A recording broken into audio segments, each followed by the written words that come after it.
Dubai ඉඳලා ලංකාවට. ඔන්නෝම තමයි ඉතින්. මම එක එක මූවිස් බැලුවා. බාබි ඩෝල් මට නම් මතක නැහැ. තව එක එක මූවිස් බල නිදාගෙන සීතලයි මට. මම එයාලා දෙනවා අර කියන්නේ ෂීට් එකක් වගේ එකක් පුරවගෙන මූවිස් බලලා එතකොට මගේ මීල් එක ආවා. එතන තිබ්බ පස්ටා එකක් තව සැලඩ් එකක් ඔය වර්ග ටිකක් තිබුණා.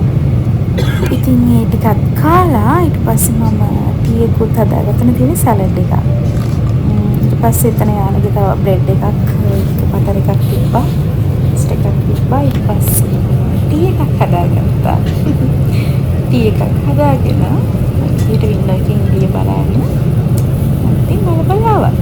ටී එක එන්ජොයි කරා මම වින්ඩෝ එකකින් එළිය බලාගෙන. ඉතින් එතන තිබ්බේ වලාකුළු ලස්සනට පෙනුණා. බලන්න කොහොමද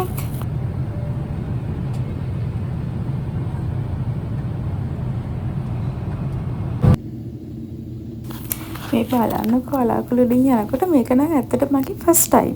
මම ඩුබායි යනකොට ගියේ රෑ ෆ්ලයිට් එක මුකුත් පෙනුන්නේ නැහැ.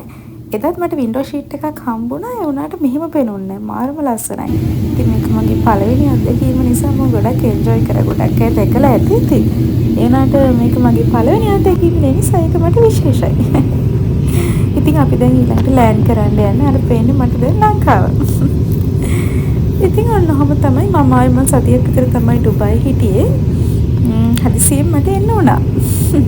දැන් අපි ලෑන්ඩ් කරන්න යන්නේ. ඉතින් එහෙනම් සුබ දවසක් හැමෝටම.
Cuaca lagi marham na komplementar bang anggarannya dia, soalnya kan tetap gimana yang datang, kata dua